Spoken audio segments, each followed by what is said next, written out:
Welcome to the first ever NFC East Roundtable for the 2021 NFL Draft. I am John Schmeelk from the New York Giants. We have a representative from each of the four teams in the NFC East. We have Julie Donaldson from the Washington Football Team, the division winners. We have Fran Duffy from the Philadelphia Eagles and Dave Hellman from the Dallas Cowboys. Welcome, everybody. This should be a lot of fun. Julie, you get first dibs as your division champion. I will note we have not had a repeat division champion in 17 years in the NFC East. And the other funny thing, folks, is that each one of these franchises either has a new GM or a new coach in the last 2 years and a new quarterback in the last 2 years, except for Dave Hellman, though Prescott did miss, 11 games last year, Dave? So I'll just throw you into the mix anyway, just in case. Yeah, that seems fair based on, it was kind of a rotating door at QB in Dallas last year. So, yeah, Dak almost feels new at this point. And a brand new contract for him, too. So that's always good. So, Julie, I guess let's start with you. I guess the outside thought heading into the draft for Washington is still trying to figure out quarterback. Is that more outside noise than inside reality, or is that what the main focus is down there? Well, if you're going to say the main focus, it means we're going to go for a quarterback in the first round and trade away our future in order to move up to get that, because I think that's what's going to require, right? If we're looking at a quarterback going first, second, third in the draft, potentially even fourth, you're going to have to give up a lot to get a guy that you love. And there's a lot of rumors out there. I tend to think they are just rumors. Look, we brought in Ryan Fitzpatrick. You understand he's in his 17th season. He's not the long-term answer by any stretch of the imagination, but he buys you time. He brings a little bit of stability. This team is very young, and I know this coaching staff really wanted to bring in. They love what Alex Smith offered these guys. They wanted to bring in somebody that had that same kind of presence in the locker room to kind of help coach, mentor the young guys up. And then when they find the right guy, to be able to plug him in place, as opposed to when Coach Rivera last drafted a quarterback, Cam Newton, first, he had to build everything around Cam Newton, right? He wants to put the pieces in place. If the right QB is in front of him, give them that chance to grow. But I don't see that happening in the first round. Maybe there's a gem or somebody you can steal in the second, third, fourth rounds and kind of groom and grow up. But I don't anticipate us trying to chase any of you guys like Cowboys. Like you said, Dak's fine. We didn't mind seeing your quarterback shuffle last year, but we do want to beat the best. We have to go up against you with Dak if we are going to do that and keep the crown. And then I think, QB is going to go to Philly, right? What are you guys doing over there? Well, and I think that's what, obviously, if the Eagles had stayed at 6, that certainly would be a discussion. But I think that's the beauty of being able to move back to number 12 is that not only do you acquire that future pick for 2022, but then you also, the board opens up. And now there's just so many different paths that they can go. So now I think you look at what Dallas does at number 10, you look at what the Giants do at number 11, and we'll see how the board falls. We'll see what's left after that. But I do like the optionality of what the Eagles have, at their doorstep now with the 12th pick. Fran, is this full reset, rebuild mode for Philly here? Could we see another trade down, acquire more picks? Or do you think they're somewhere in between where they're probably going to stick and pick at this point? I do think that they've got now, especially when you look at they've got more picks in this draft in 2021 than any team in the NFL. They've got a couple of extra picks already until for next year as well. They've already got 2 extras. So I think when you look at that ability, they have the ability to move back. They've got the ability to move up. They can stay put. And I do like that optionality, as I kind of put it earlier. I think that they've got the ability to do a number of different things. I don't know that you would look at this as a pure rebuild. There are certainly some veterans that are here in place in the building that, would like to be able to continue to keep winning. And I think that would be, on their forefront of their minds is, when you look at Brandon Graham's and Jason Kelsey's of the world, those guys are definitely going to be in it to win it with this new staff. So I'm excited to see what this can look like, how many picks they come out of this draft with, and the kind of talent they can try and surround those vets with. And Dave, Dallas has 10 picks, right? You guys have quietly become the masters of the compensatory draft selections, by the way. People talk about the Patriots. Dallas has been very good at that the last few years. And you really get to be the guy that drops the bomb on the first round here, because Dallas, the Giants, and then Philly, back to back to back in this first round. You guys get the pick first. I know you do the Draft Show podcast, very popular. Who's the one or two guys that the Cowboy fans just don't stop bothering you about that they are dying to have dropped to 10? Well, it's really funny because getting a top 10 pick was not fun, but now that you have it, it's fascinating to think all the fun ways you can go with it. But on the other side, the way this division shook out, it creates a little bit of anxiety because you're saying, all right, the Cowboys are going to get a great player at 10. It also means they're going to push great players down the board to the Giants and the Eagles and Washington. I mean, I can't tell you how many people talk to me about, are we really going to let Jalen Waddle or Devontae Smith or Jamar Chase wind up in New York or Philly or any of these other great guys? So it's fascinating to see how that plays out. The debate in Dallas right now is it's literally a best player available versus need situation. Because if you watch the Cowboys, you don't need me to tell you their defense was atrocious, historically bad by franchise standards, dead last against the run. This is a team that needs defensive talent. But if you follow the draft, all of the value at the top is on offense. And now, so you're talking about, Penei Sewell and Rashawn Slater, these dynamite offensive tackles. Might they get pushed to you because of all the quarterbacks? And then the big one, this is the guy that Cowboy fans love to talk about. Do they have a shot at Kyle Pitts? And, Jerry Jones mentioned it last week in the news that he's enamored by this guy. And how can you blame him? Which, I see y'all shaking your head. I don't think he'll be there either. I don't think Kyle Pitts will last to 10. But if he does this team need him? No. But can you pass up that type of talent? I don't think so. And so that's an interesting dynamic where, if I had to bet today, I think the Cowboys probably draft Patrick Surtain, maybe J.C. Horn, get yourself a cornerback who can lock down half of the defense. But if an offensive player that meets that criteria is there, they did it last year with CeeDee Lamb. I don't think you can count it out again this year. Yeah, it's funny, Dave. I think the Giants are kind of in the same situation, right? Dave Gettleman was very, very busy in free agency, uncharacteristically, I think, for the Giants. Kenny Golladay, Adoree Jackson, two guys at the top of their position class. They don't have necessarily like that glaring need. You can help the offensive line. You can always use another weapon. But, other than edge rusher, and I don't think there's a guy that's probably worth picking at 11 that's a pass rusher in this draft. There isn't really a guy that they have to take. Giant fans would love Kyle Pitts, but you guys can shake your head at me too. I know that's not going to happen. But, if they're choosing between like a Jalen Waddle, Rashawn Slater, and a Micah Parsons, I think that's a really interesting conversation to have. And I think, Julie, a great situation that Washington is in is that usually around where you guys are picking, there's one top 15 player or top 12 player that kind of just slides down the board, and you'll have the opportunity to just kind of gobble them up unless are they really trying to focus on an individual position to shore up a need. Look, I have to address Kyle Pitts. First off, I am a Florida Gator. He was so much fun to watch on Saturdays. Like, there was nothing he couldn't catch. And you go and you see his measurables at the combine, you realize, he's a generational freak of nature, that guy that no team can really pass on him. You even hear rumors that San Fran could even maybe take him at 3 and decide not to go for a QB. I mean, and then Atlanta has all the options in the world to say, hey, you want him, we'll sell, as they already have, a lot already still going up with their QB. So interesting to see what does happen. But here's the thing. Even when I talk to coach and I say, hey, the Cowboys like Pitts, it's like, no way in the world will Pitts be there at 10. So I don't see him falling to Dallas. I think that would be a major shock. Every team would love to be able to add him to their roster. Of course, we would as well. But look, I don't think we're going to sell that much to go up too high.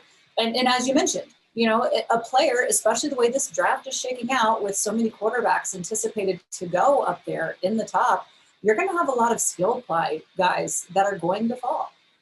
We definitely have a lot of areas of need, but this team feels that they addressed quite a few of those in free agency. They like bringing Curtis Samuel, Adam Humphries to kind of give them some weapons on offense. They really like the addition of Will Jackson III from the Bengals because that was an area that we needed, to add to cornerback or secondary. If you're going to look at where we think we're going to target at 19, kind of hoping that maybe, look, we need a linebacker.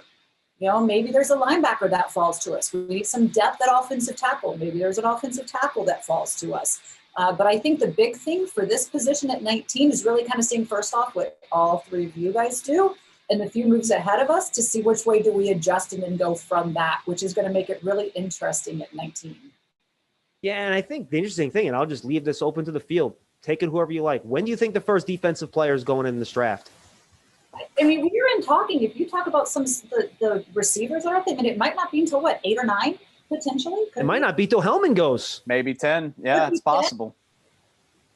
It's interesting. I mean, I think I agree with that. Detroit seems like a possibility just because, again, with a new coach and a new GM, You can never be sure how they want to, build their blueprint, what they prioritize.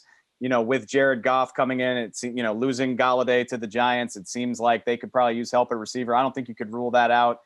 But yeah, I mean, the top 5 or 6 picks, it's hard to think about anything but offense all the way through. And that's, I would pray for Kyle Pitts to be there, and I'm not banking on it. But even still, it's interesting to think, though. I mentioned Rashawn Slater and Penei Sewell. It's going to be interesting to see how people value this stuff, especially if you do have defensive needs. I mean, it's funny, like Patrick Surtain almost kind of gets undersold because all of this offensive talent is so great. It's like, he is a good enough player to be a top 5 or 6 pick. It just so happens that there's so much offensive firepower in this draft. So yeah, I would think maybe 7, 8, 9, maybe 10, but I don't think that's a knock on the defensive players in this draft by any means. John, I feel like we need like a ticker or something to keep track of how many times Dave thinks that Kyle Pitts is going to fall to number 10. Just keep speaking it into existence. Maybe you got a shot. You guys can laugh all you want, but you didn't think CeeDee Lamb would be there at 17 That's either. True. That's fair. That's fair. To me, I think the lowest a defensive player has gone in the draft was Champ Bailey, and he was like 6 or 7 going down to Washington. It really seems like that record's going to be broken. Right? It really feels that way when you look at how this is going to shake out. Obviously, the quarterbacks have a big, have a big part in that. So, yeah, I got to think that it'll be, close to 10 or right around when Dallas picks, when that first defensive player goes off the board. The other fun part about this class, and I think it's a rare class, I like last year's top of the O-line class better because I thought there were 4 guys that were just as good as the top 2 guys in this group. But boy, when's the last time we could sit here and say you're looking at pick 50, 55 in the second round, and you feel pretty good about getting a guy that you can not just develop into an offensive tackle, but almost put him in there and feel like you're getting a pretty good level of play from them right away. And I think if there's one thing all 4 of these teams have in common based on either guys that have left or injuries last year, offensive line is always a priority. And boy, this is a deeper class than I think I've ever seen in the years I've seen doing this, Fran.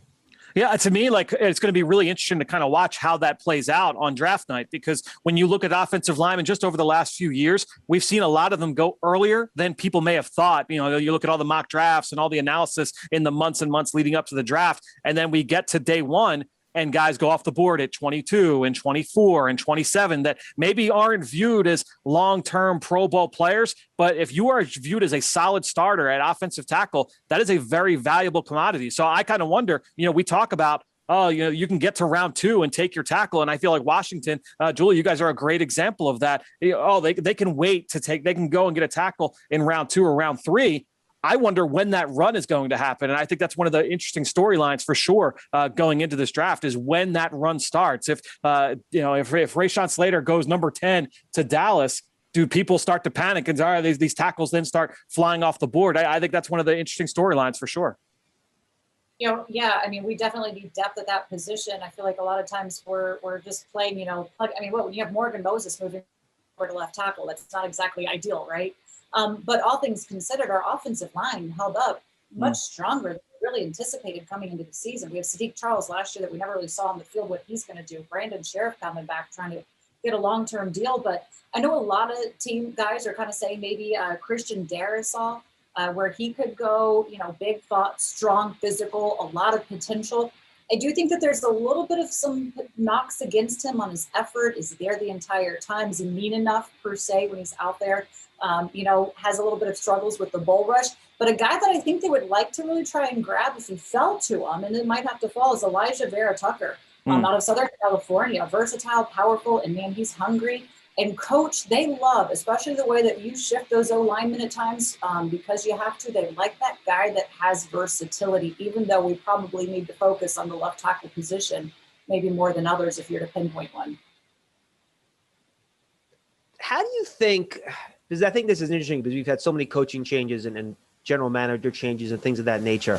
What's the philosophy that you think is driving each of these organizations? I could say for the Giants, last year they started playing good defense again. They want to get back with Saquon Barkley coming back healthy. They want to run the football, play action. I know Dave has watched Jason Garrett much longer than I have, but he run the ball first, play action, throw the ball down the field. You know how it goes. That's what the Giants want to do. Dave, I'll start with you. New defensive coordinator. I think we all kind of know what Mike McCarthy wants to do. What are the Cowboys trying to build defensively with Dan Quinn, or do you even really not have a great feel for that yet? I'll try not to be too passive aggressive, but it's interesting. They hired Dan Quinn on, early January, within a week of the season being over. Haven't spoken to him yet. He hasn't had media availability with the team, with the outside media. It's kind of a big mystery. So you're sitting here trying to read the tea leaves. Like we've heard, obviously Dan Quinn comes with this great cover 3 pedigree. He was the D coordinator for the Legion of Boom for a while. So that makes you think about Seattle and the great cover 3 players that they had. But then you also hear that he wants to be a little bit more multiple. Mike McCarthy really enjoyed the hybrid element of Mike Nolan's defense, being able to swap to, a 3-4 front or a 4-3 and do a lot of different stuff.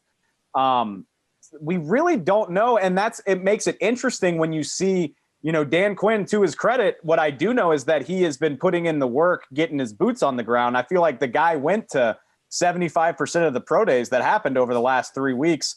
Looking at cornerbacks, he was in Alabama looking at Patrick Surtain. He was looking at J.C. Horn. He went out to Oregon last week. It seems like he's putting a much larger emphasis on the safety position, which if you follow the Cowboys at all, it's almost a joke at this point. They really haven't spent a big resource on the safety position since Roy Williams all the way back in 2002. So you do the math on how many years that is, but he brought in Keanu Neal to help with that. DeMonte Kazee, a guy that he knows from his time in Atlanta. And it certainly seems like they are scouting safeties, whether you want to talk about Trevon Merrick, the TCU guy from right here in the Dallas area, Javon Holland out in Oregon. So I'll be interested to see if he can kind of make an imprint on that. But unfortunately, I'm nearly as clueless as everybody else because the Cowboys certainly seem like they're not trying to give too many secrets away right now. Julie, how do you think Washington wants to win their football games? Are they going to continue to try to be a defensive first type of outfit, or do they want to try to expand a little bit what they're doing offensively? Look, defense should be that, right? Build around that. I tend to think that we're going to go linebacker with that first position. That's a unit that if you're to look at the defense, where did it fall short? It is that room.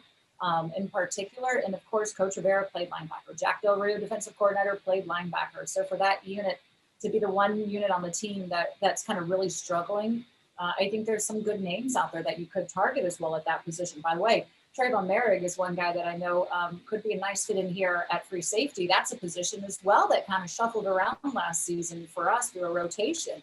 But, I like Jeremiah Owusu-Komora. See what he could potentially do. Should he come out there? There's a lot of versatility with him at that position that maybe he comes in there. He's out of, could play safety, corner, nickel. So kind of curious to see where we do go for that. But yes, I do think that this is defense first. The offense though, and I don't know how you guys saw it, but for us at least, that had the front row seat, it surprised us. I think it came together much sooner than we anticipated that coming. And it probably was coach looking around the NFC East and saying, wait a second, we have the opportunity. And Alex Smith, when he made that move to put him out there, well, Kyle Allen first, right? But Alex Smith really kind of helped these guys get to that next level, I think, beyond what we anticipated. So add those few extra pieces, I think this offense is going to be further along than we thought it would be. But this is a team that does want to go defense first. By all means, yes. How about the Eagles, Fran? Yeah, I think that's going to be the big question. With all three of your teams, we've been able to see the 1-year samples here in 2020, even though it was an abridged year due to COVID-19. I think when we look at Nick Sirianni running the offense for really the first time of his career, we're going to see Jonathan Gannon, a defensive coordinator, for the first time in his career. We don't really know what it's going to look like. Obviously, those guys are going to pull from all of their experiences, whether they were in Indianapolis or previous stops along the way. So, it's been a lot of projection. We haven't had a lot of, it's kind of like what Dave was saying. We haven't had a ton of access with the new coaches. So you get a sense of, kind of reading through the lines of, what is it that they want to do? But we don't know yet. And I think that's going to be an advantage, I guess, for this staff going into this part of the draft, is just trying to understand, all right, this is what their first crack at really trying to build on building blocks that they can acquire here from this rookie class.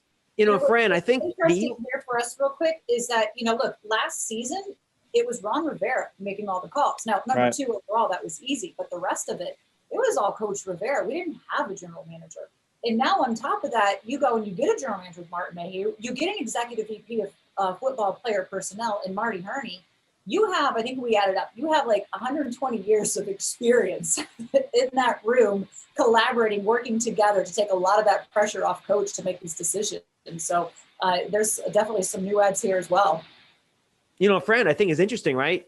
New coaching staff, but the guy that brought in the playmakers that you've dedicated a fair amount of resources to the last couple of drafts, right? They have a lot of young playmakers on the roster, same general manager, different coaches. Is that a position you think they're going to go back to try to add another high quality playmaker to, you know, Jalen Reagor, Hightower, guys like that? Or do you think they might be focusing elsewhere?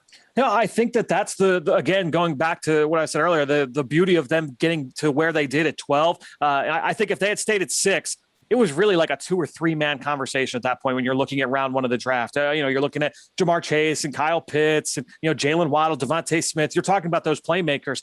Now, if one of those guys falls, that's great. If one of the corners falls, that's great. If one of the offensive linemen, if they want to go to a different position, defensive end, linebacker, all those options are on the table.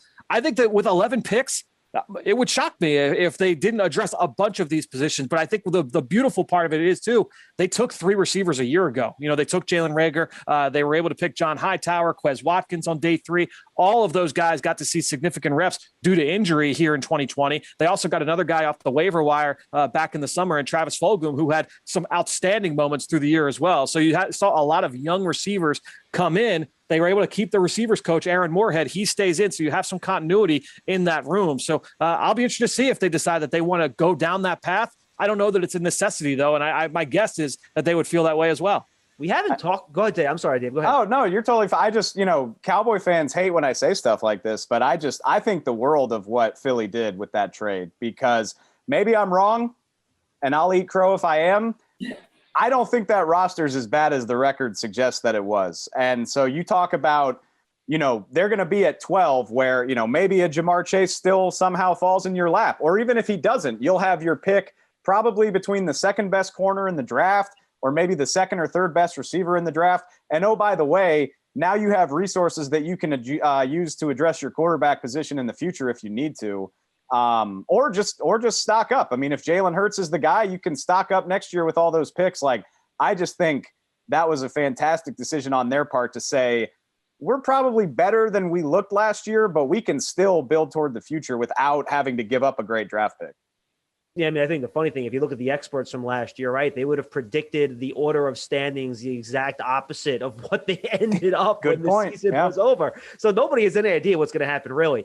We've talked about the wide receivers. I think is interesting. I'll throw this out to the group. Other than the top 3, which I think is the easy part of this conversation, who in that next group, the other wide receivers in this draft, do you guys like? Who's your, I'll steal a draft show term from Dave here, who's everyone's pet cat at wide receiver outside the top 3?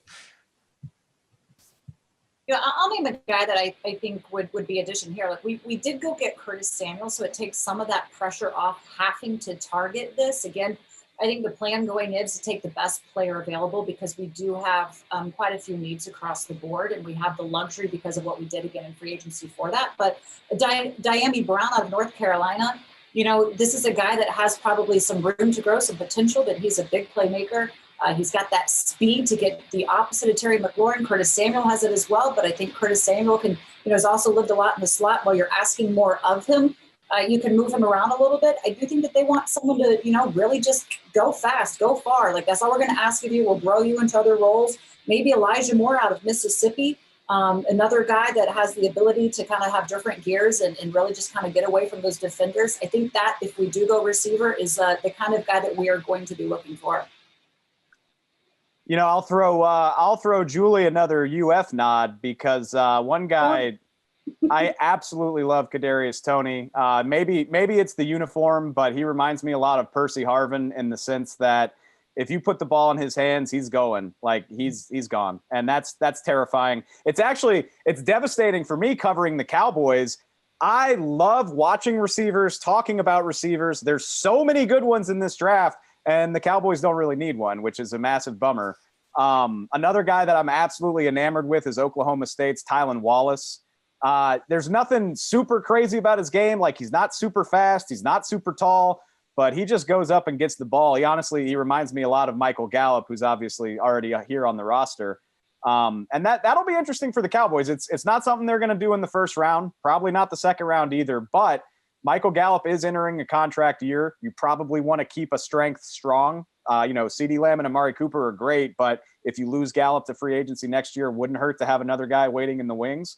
So, like John mentioned, with 10 picks, I would hope that they find a way to spend at least one of them on a guy down the line. So, Fran, Dave just managed to complain about having CeeDee Lamb, Amari Cooper, and Michael Gallup. Pretty impressive.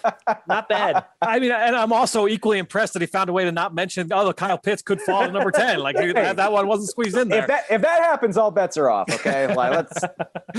To me, I mean. But if that happens, it kind of works to all of our advantage because their defense couldn't stop any of us. So, hey, you're not wrong, but. You want to go. Hey, that's, whenever I bring up Kyle Pitts, fans say, well, we're going to have to score 40 a game to win. And I'm like, that's fine. With Kyle Pitts, they'll score 50. Who cares? Let's go. Well, I like Darius Toney. Of course I have to. If Pitts wasn't out there, you gave it to number one. He was off. But, he's a little smaller of a guy too as well. But, look, I wouldn't argue if he came here at all. I think he'd be a great ad. I think, and it speaks to this receiver class that you've brought up. So many names. I mean, Kadarius Toney and Elijah Moore, Diane Brown, Tylan Wallace. All four of those guys are outstanding. You throw in a guy like a Rashad Bateman from Minnesota, who is different than some of those guys in that he's a pure technician, can get off press coverage. He can create separation. Went back this past year after initially opting out. The Big Ten announces they're going to play, so he gets back in there. And, he fought through COVID-19 reportedly over the summer, was able to bounce back and even have the level of production he did. I thought was really, really impressive. But, all these guys, such interesting skill sets. No matter what you're looking for at receiver, you're bound to find it in this draft. So many different body types and skill sets. And I'll throw out Dave's LSU guy, Terrace Marshall, who, there aren't many sneaky good pick. 6'2" wide receivers in this draft, and he's one of the few guys. And I wonder if he was the number 2 with Joe Burrow 2 years ago, and they didn't have Chase or Jefferson, would he have put up those types of numbers? I think he has the talent to do it. This year, their quarterback wasn't the same, so those numbers are down. And then, look, there's just like a dozen 5'10" guys that ran like in the high 4.4s. I mean, take your pick. Rondale Moore ran a sub 4.4, obviously. He's super fast. Elijah Moore, somebody mentioned. Throw in, Kay Johnson, small school. D. Eskridge, smaller school. There's just so many slot guys that you can get in round 3 or round 4 of this draft. It's just so deep. And I think this is really what we're going to see now, right? With all the 7-on-7 football in high school, all the spread offenses in college.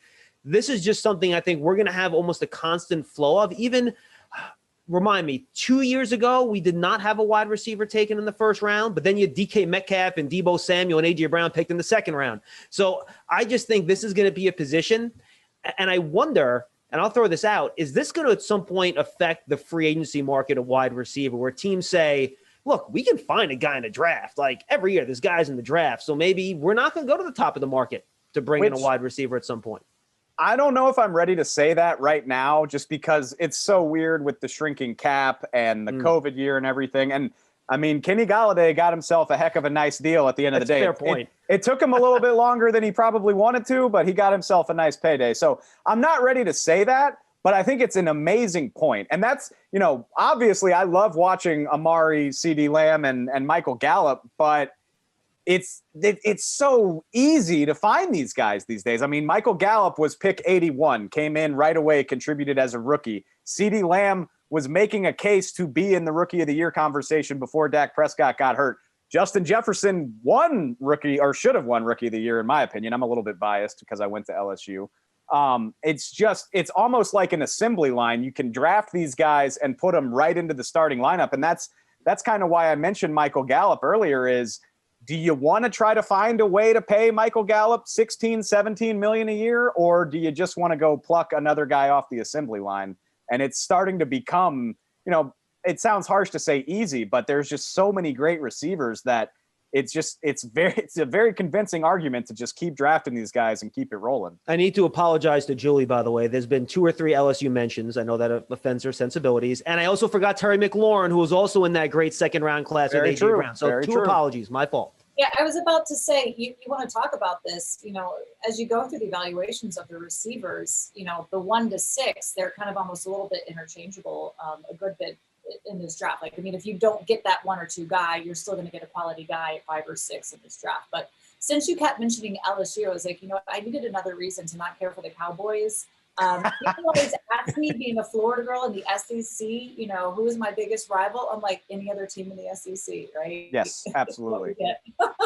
So I'm glad to know that I have double reason to make sure that we go up and perform this season. But I'll try not to chuck my shoe during this segment. Try to keep that. That's all right. Yeah, going to the Ohio State, Terry McLaurin is a surprise. They drafted him to be a special teams guy. And it just goes to show that, you put him in his spot, give him the opportunity.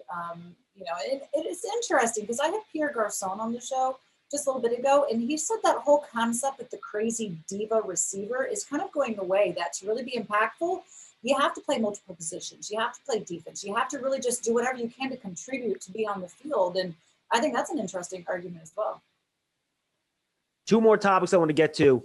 I think the edge rusher class is fascinating. I had a couple of scouts on the last couple of weeks on our various podcasts, our Giants Huddle podcast, and everyone says this is the most dangerous edge rushing class they've ever seen, where guys, they have that little nugget that'll entice you, and then you just see these huge red flags and you don't know who to pick. So, Julie, I'm going to go to you first because Washington has perfected drafting defensive linemen. You're just the best at it. You just draft great guys year after year.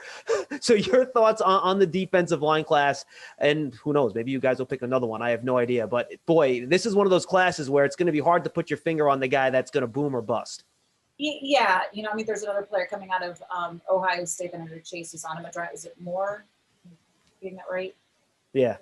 Look, it's not a position we're necessarily needing to target. So, in all honesty, I don't have as much to say. We kind of like the dynamic duo of Chase Young, Montez Sweat, 2 first-rounders coming at you. Maybe we can bring it again. I think that linebacker that can come down and maybe blitz and bring a little extra pressure. But that's not an area that we're necessarily short on. What do you guys think of the edge class? I'll let you go first, Fran. I'm trying to formulate just how disappointed I am by this position, because I am, to be honest with you. I think that really it's going to be one of those positions where the beauty's in the eye of the beholder, John. When you look at all these guys, like you said, they all have traits that are going to be admirable, that are going to be attractive to teams. Whether it's somebody's great production like a Greg Rousseau, the traits of Jalen Phillips, both those guys from Miami. You look at Kwity Paye, just a really well-rounded player. Azeez Ojulari from Georgia. He's a little bit undersized. He's a little bit vertically challenged, but he's long and he's got the ability to turn the corner. Carlos Basham has been doing it for years at Wake Forest and wins with power and wins with effort. So, no matter what you're looking for, I think you've got some options here. But as you mentioned, there's not that one guy, the Myles Garrett, the Chase Young, the Nick and Joey Bosa that is going to be the slam dunk top 3, top 5 pick. That's why I feel like this class gets a little bit ridiculed. But then you look at it and you say, all right, well, there's a handful of guys that have a lot of talent and the upside is there. It's just a matter of whether or not they're able to reach it. And that's exactly what I was going to say. Look, I apologize in advance if I'm complaining about having a number 10 overall pick. I get it. But it's funny to think, like, 99% of the time, if you're picking in the top 10, you've got a shot at a really great pass rusher. Maybe not always an edge, but, last year you had Derek Brown and Javon Kinlaw at D tackle. You talk about the Bosa brothers. You talk about Leonard Williams a few years ago. I know that was a little ways back, but there are guys that are always up there except this year. Like, it just doesn't seem like it's there. And that's a shame because, the Cowboys have DeMarcus Lawrence. They have Randy Gregory. But there's not a whole lot else behind them in terms of guys that can get to the quarterback. And I don't think it's in the cards at number 10. Some people talk about Kwity Paye. He's certainly super athletic. I don't know if I trust the entire body of work that I would spend a top 10 pick on him. Same thing goes for both of the Miami guys, to be honest with you. So, maybe, you talk about the second round, maybe you're talking about like a Boogie Basham out of Wake Forest or something like that. But in terms of like premier pass rushing talent at the top of the draft, I just don't think it makes sense for where the talent is this year. Yeah, I'm with you. It's a shame Jalen Phillips has that injury history with the concussions, because if he didn't, I think he could be in that top 10 conversation. But Obviously, that's the stuff that the medical personnel can have to figure out. Final question before I get your predictions. Micah Parsons, I think, is an interesting prospect. You know, we saw Devin White's impact in the Super Bowl. I just wonder, and you can judge by how much the guys at this position get paid in free agency, right?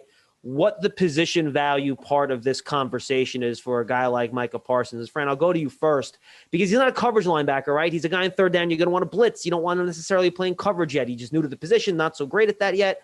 But at the same time, his physical traits are just off the chart. So how do you see the league trying to balance all that out? Yeah, I think it's one of the big conversations that a lot of people have, and one of the big debates that a lot of people have. John, you are no stranger to those debates because I'm sure you had them a few years ago when the Giants selected Saquon Barkley at number 2. You had those same positional value discussions, and those you're going to have those with linebacker. I do think, too, when you look at Devin White, when you look at Devin Bush, those guys were green dot guys on defense. They're going to be the play callers, the guys that are going to be the field generals in the middle of the defense. And if you are a linebacker that presents that skill set, I do think that adds another extra layer of value that maybe, we don't talk about quite enough. Unfortunately, us on the outside, we don't meet with these guys to get a full sense of whether or not they're capable of being that. And so that's why I almost reserve judgment in terms of saying, oh, this guy can be that guy or he can't be. But I do think that's another layer that isn't discussed quite enough for that spot. Yeah, it's funny because you mentioned Saquon and not, the Cowboys drafted Zeke in the top 5 not that long ago. And it was a widely popular move at the time. I think a lot of people would probably reassess how they feel about that now. But in 2016, the vast majority of people were very on board with that pick. And now we hear 5 years later. And I think for me personally, if I'm spending a top 5 pick, I need you to have a drastic impact on the passing game. Like I need you to throw, catch, cover, block, or sack the quarterback. Like that's what I'm looking for in a top 10 pick. And so if you're going to draft Micah Parsons, he's a hell of an athlete. Obviously, like you turn on his tape and it's insane. And, maybe there's an argument, again, not really knowing what Dan Quinn wants in his defense. Dan Quinn, they call it a Leo. He loves to use like a pass rushing linebacker. He did it with Bruce Irvin in Seattle for years.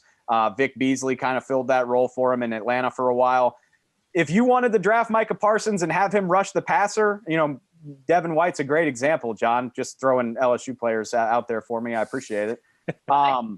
If he's going to have 7, 8, 9 sacks a season, I'm on board with it. But if he's more of an off-ball linebacker, I'm just not convinced the value's there, especially when you're talking about, guys like Patrick Surtain and J.C. Horner there as well. I think that's more valuable to me, but that's just my opinion. Well, I think if you guys all want to pass on him, I don't know, it could be very intriguing for us. That's a good point. That's a really good point. And by the way, he could be one of those guys that slips, Julie, no question. Yeah. Look, Coach loves those hybrids. He loves those guys that are versatile. You figure out a way to put them in. I think if he were to follow us, that would be fantastic. I have a feeling that would probably make them say, okay, let's sit back and figure out what's going on. I still anticipate seeing him available at 19. I'm just offended nobody's mentioned any NYU football players so far during this call, but that's just me. Hey, we haven't lost a game in like 100 years. We're great. Final question. We'll go in order this time of draft pick. So Dave Hellman, you get the floor, a position I'm sure the Cowboys would rather not have. Yeah. But who do you think the Cowboys get at number 10 if you had to guess right now? I won't say the other guy's name. I've done it enough.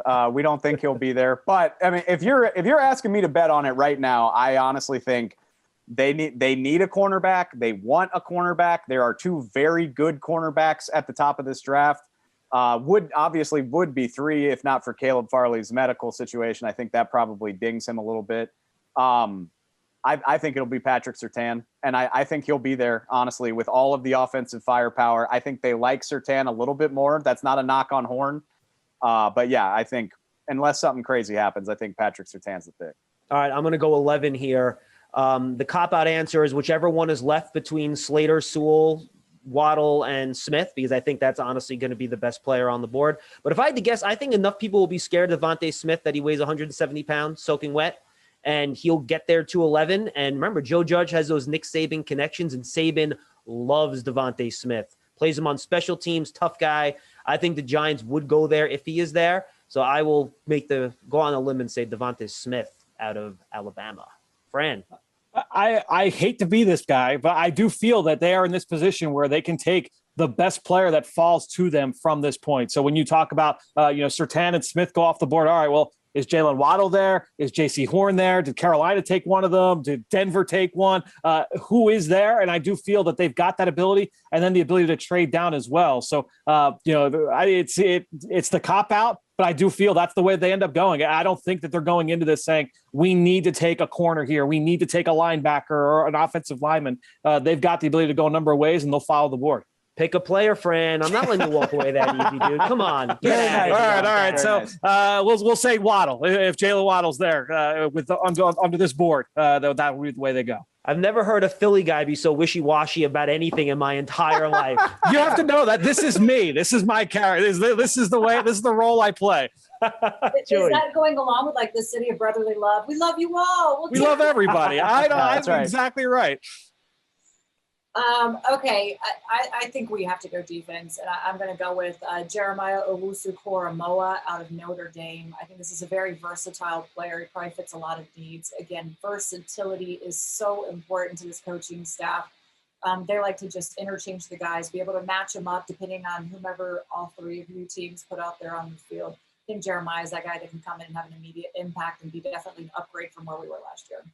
Very good. Okay, I'll give everybody a chance here. Where can they find your best draft content, everything you're doing for the draft? Let's do some cheap self-promotion. Fran, we'll start with you this time. Sure. So you can certainly find the Journey to the Draft podcast wherever podcasts can be found. We go twice weekly, all year long. Every single week, we put out 2 episodes a week over on the Journey to the Draft podcast. And you can follow me on Twitter at EaglesXOs. Oh, am I next? Yeah, sure. It's that awkward silence of Zooms. Nobody wants to be rude, right? Look, WashingtonFootball.com is just where we have everything. We're recreating our podcast. So that's the joys of coming in and trying to make something new. So just our website, we've got it all. Well, we look forward to it. Dave. Yeah, I mean, you can find everything I write, say, and whatever else on DallasCowboys.com. We do have the draft show, which I think is in like its 8th season at this point. We also go twice a week. It's Cowboys centric, but I promise you, whether like you can listen to it as a fan of any team in the division, any team in the league. We've got former scouts like Bucky Brooks and Brian Broaddus on the show. Dane Brugler, who does amazing work for The Athletic, is on our show. It's wonderful. We do it twice a week. You can find it on our site, on our mobile app. You can find it on any other podcast app. And I'm on Twitter at HellmanDC, talking draft like way more often than I need to be. But I'm out there for sure. Show branded gear, Hellman. Very fancy. I am officially impressed. All right. And for the Giants, you can find me on Twitter at Schmeelk. That's with 2 E's. And you can find our draft coverage on Big Blue Kickoff Live. It's our daily show every weekday at noon. We've been talking to beat writers that cover all these college teams about the college prospects. And then the Giants Huddle podcast is our interview podcast. We just did Louis Reddy gave us 20 minutes. What a wonderful guy. Just gave us great information. We've had Mike Garafolo, Greg Cassell, Hellman's guy, Brian Broaddus. So make sure you guys go check that out. Again, much like what Dave said, it's Giants talk, but it's frankly, at this time of year, it's prospect talk. So if like any of these teams, all these places are a great place to go for content if you want to learn about prospects coming out in the draft. Everybody, thank you very much. I officially close the first ever NFC East Roundtable. Everybody, enjoy the 2021 draft.